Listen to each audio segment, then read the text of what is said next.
Assalamualaikum warahmatullahi wabarakatuh. Untuk tahapan berikutnya, saya akan menunjukkan bagaimana cara kita menganalisis data transkriptomik pada sel MCF7 atau sel kanker payudara yang setelah diberi ekstrak CIPA. Di sini kita akan membandingkan antara sel kanker pankreas atau sel MCF7 yang ditreatment atau yang tidak ditreatment atau ditreatment oleh kontrol dibandingkan dengan sel kanker MCF7 yang ditreatment oleh CIPA dengan dosis paling tinggi. Untuk melakukan hal itu kita menggunakan saya tutup dulu. Untuk itu kita cari di artikel artikel rujukan kita. Maka di sini kita search pakai GSE. Teman-teman lihat GSE, ya klik GSE.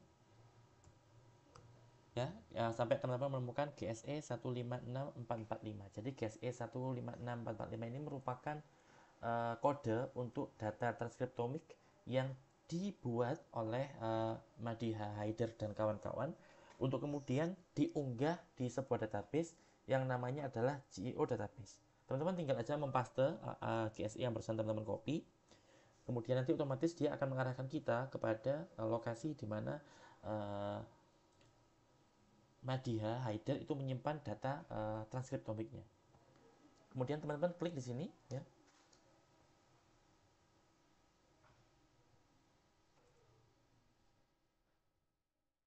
Ya, sepertinya sudah ada penelitian lain yang meneliti menggunakan datanya Madiha. Coba kita ini GoVan, kita klik ya sambil nunggu data aslinya. Nah, kita lihat di sini. Ternyata sudah ada ilmuwan ya, sudah ada peneliti lain yang menggunakan data yang sama. Jadi dia sudah melakukan hal yang sama dengan kita. Tapi coba kita lihat dia pakai software apa. Nah, kita lihat dia pakai software apa, dengan cara apa. Dia sepertinya menggunakan aplikasi lain, bukan GO2R yang akan kita gunakan. Kita akan menggunakan GO2R, ya ini masih loading. Ya, sayangnya lambat. Ya, sebenarnya bisa. Sambil itu kita tunggu, kita cek di jurnal yang ditulis oleh Guven dan kawan-kawan. Teman-teman lihat. Jadi ini merupakan langkah yang akan kita kerjakan itu memang legal, boleh. Buktinya sudah ada ilmuwan lain yang melakukan hal yang sama dengan yang kita lakukan dan dia mempublikasikan. Ya, ini dari kita lihat dia dari Turki ya. Kita tengok dia pakai aplikasi apa. Coba kita klik GEO2R. Nah, sepertinya dia tidak menggunakan GO2R. Jadi dia tidak menggunakan tools yang sama dengan kita. Ya, berarti kita masih boleh untuk seandainya kita nanti ingin mempublikasikan. Sebagai contoh, jadi nah ini adalah data yang kita lihat, data asli daripada kita lihat di sini adalah kontak name orang yang mengunggah data ini yaitu adalah Mukherjee. Kemungkinan Mitali Mukherjee ini ada di salah satu nama, ya ini Mitali Mukherjee, nama terakhir. Berarti kemungkinan dia adalah profesor yang memimpin jalannya eksperimen yang dilakukan oleh Haider dan kawan-kawan. Di sana Haider ini adalah mahasiswanya, kemudian yang mengatur, yang mengelola semuanya, yang bertanggung jawab adalah Mitali Mukherjee. Makanya di database yang tadi kita buka di GEO database atau Gene Expression Omnibus ini, yang mengunggah adalah Mitali Mukherjee. Coba kita lihat ya. Mitali Mukherjee ini siapa?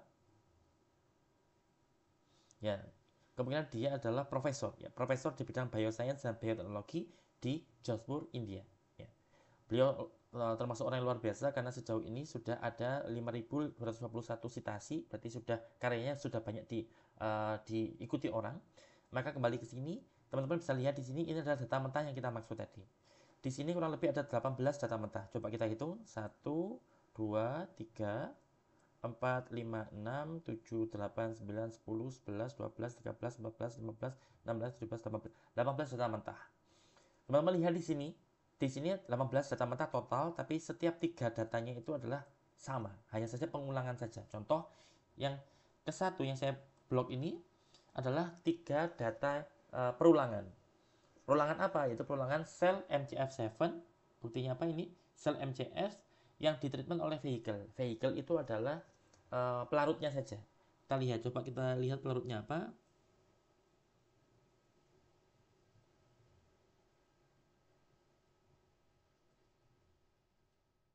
Ya, di sini tidak disebutkan pelarutnya apa, tapi berarti pelarutnya kemungkinan bisa kita. Oh, ini. Jadi MCF cells treated with 3 doses of aqueous extract. Jadi ekstrak air. Ya, jadi maksudnya di sini adalah ekstrak yang dibuat di sini adalah ekstrak cipa yang dilarutkan dalam air. Ya, untuk mengekstraknya itu menggunakan pelarut air. Berarti vehicle di sini adalah airnya itu, tidak ada cipanya. Makanya di sini digunakan sebagai kontrol negatif.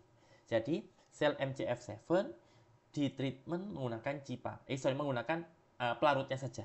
Ya. Karena untuk apa? Di sini untuk nanti ketika dibandingkan dengan treatment menggunakan cipa, maka supaya ketahuan bahwa di efek cipanya itu tidak ada pengaruh airnya. Ya pasti air berpengaruh, iya. Maksudnya adalah bahwa nanti yang di kesimpulan akhirnya itu didapatkan bahwa itu adalah kesimpulan yang diperoleh dari cipanya saja. Karena pengaruh daripada airnya sudah di normalisasi, sudah dianggap tidak ada karena dengan dibandingkan dengan kelompok vehicle ini. Ya. Oleh karena itu disebut sebagai kelompok kontrol negatif. Nah, teman-teman lihat, 3 data berikutnya adalah data sel MCL7 di treatment menggunakan 1 mikrogram cipa. Lagi-lagi dengan 3 perulangan, yaitu replikat 1, perulangan pertama, kedua, dan ketiga.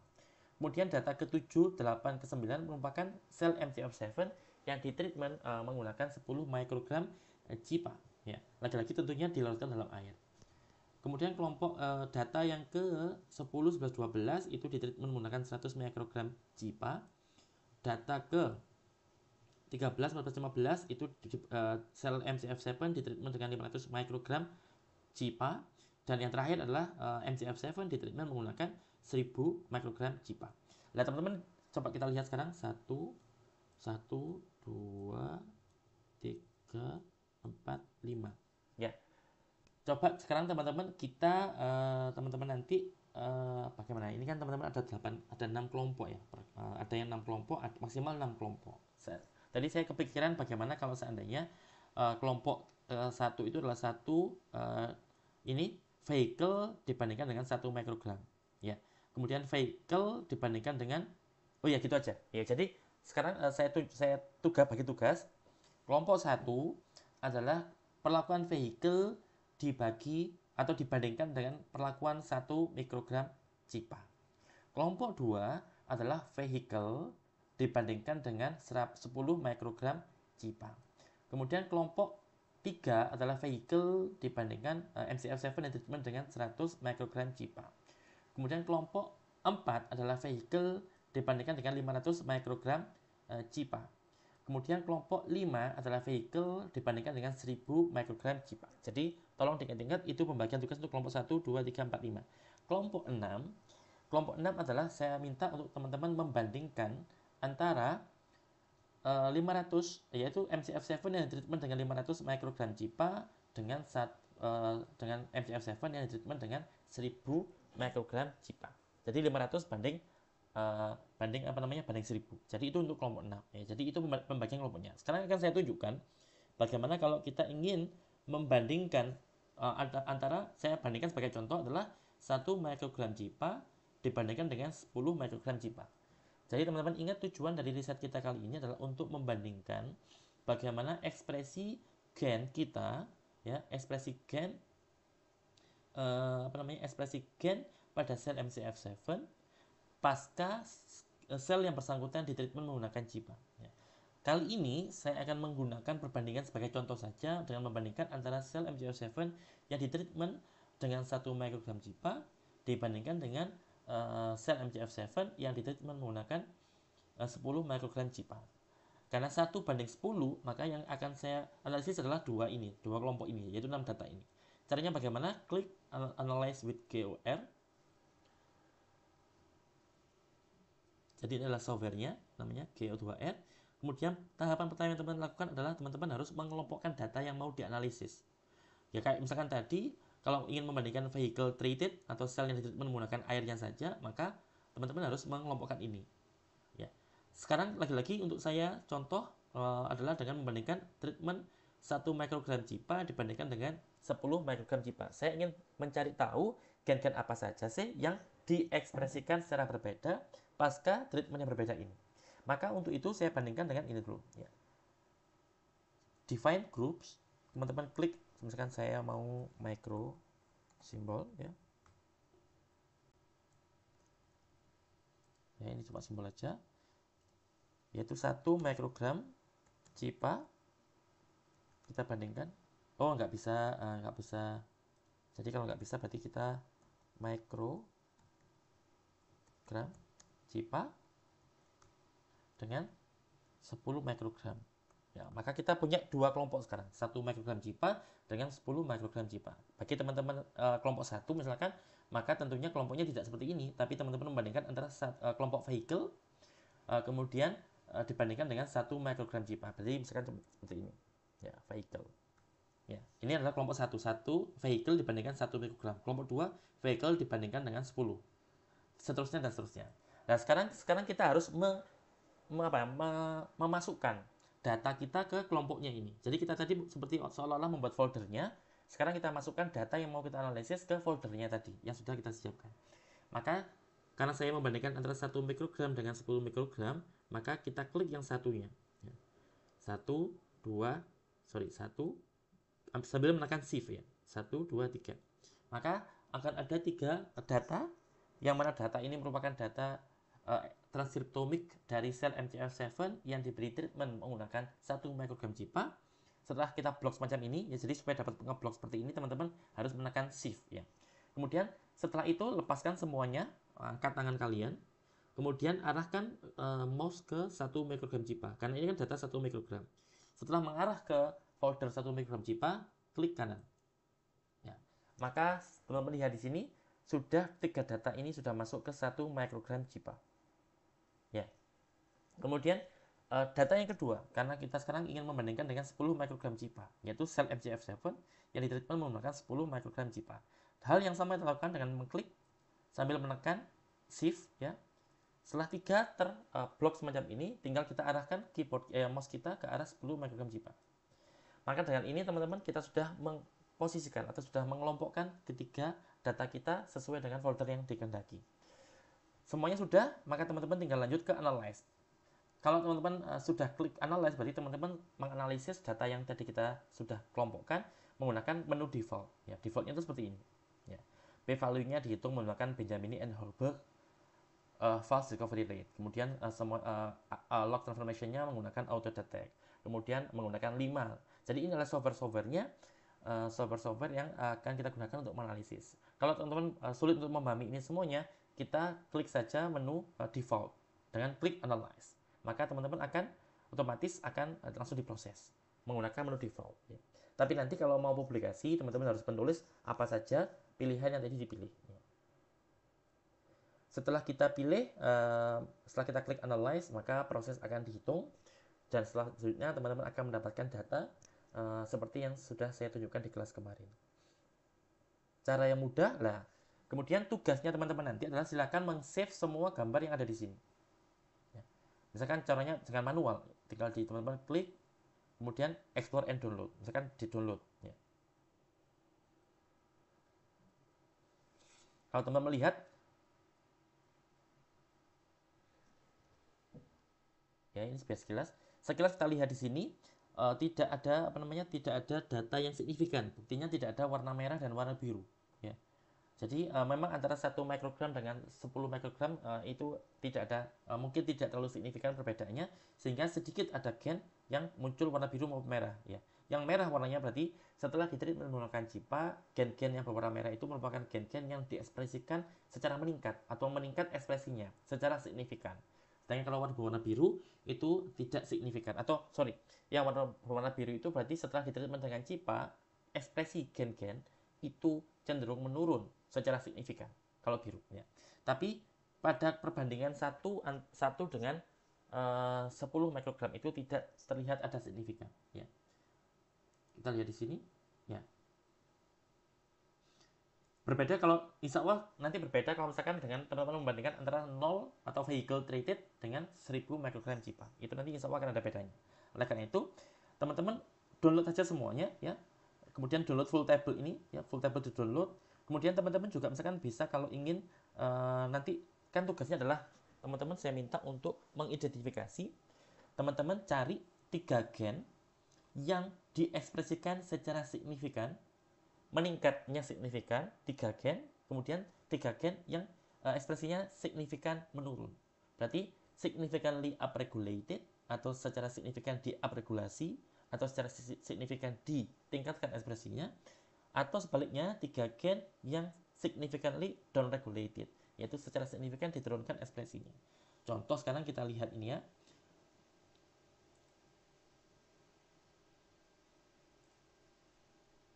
Teman-teman lihat di kolom yang fold change. Fold change itu berarti adalah kelipatan. Kalau nilainya positif, berarti dia itu mengalami penurunan.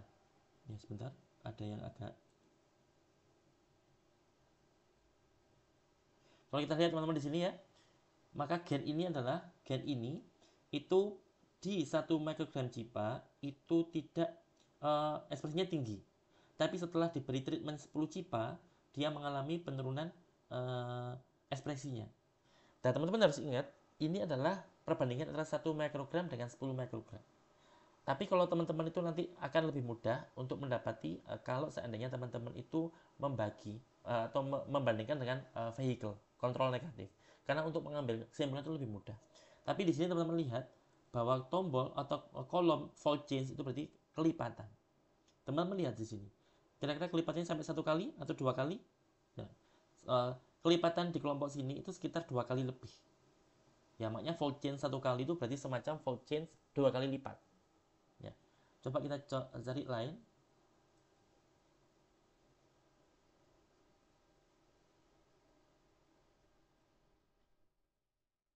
Kita cari yang fold change-nya, kita urutkan saja ya. Ini bisa diurutkan. Ya, tidak bisa. Kalau gitu intinya teman-teman nanti silakan mengunduh semua tabel ini dengan cara mengklik ini. Maka teman-teman akan mendapatkan data semuanya dan tugasnya adalah mencari 3 gen yang ekspresinya significantly upregulated dan 3 gen yang ekspresinya significantly downregulated. Ya. Itu tugas dari saya untuk rekan-rekan sekalian. Jadi itu saja, nanti silakan kalau ini sedang proses mengunduh ya, nanti akan dapat tabel dalam format TSV. Untuk membuka TSV teman-teman tinggal seperti ini ya, ini TSV datanya seperti ini teman-teman. Untuk membuka file semacam ini teman-teman buka Excel dulu ya. Buka file Excel dulu, kemudian setelah itu teman-teman perlu mendrag and seperti ini ya. Teman-teman klik ini kemudian ditaruh seperti ini ya, maka teman-teman akan mendapatkan file semacam ini ya. Ini adalah file semuanya ya. Jadi file semuanya, maka nanti di sini kita akan mencari gen-gen apa saja yang significantly upregulated dan gen-gen apa saja yang significantly downregulated, masing-masing 3. Kalau nggak ada ya sudah, tapi kalau ada 3-3. Mungkin itu saja yang bisa saya tunjukkan. Teman-teman silakan mengerjakan. Maka dengan tutorial ini teman-teman sudah saya tunjukkan kewajibannya untuk menganalisis ulang data yang dibuat oleh siapa tadi namanya? Iya, oleh Haider dan kawan-kawan. Ya, jadi inilah tahapan kita. Kurang lebih mohon maaf. Silakan kalau ada pertanyaan bertanya kepada saya. Terima kasih. Saya sampaikan. Wassalamualaikum warahmatullahi wabarakatuh.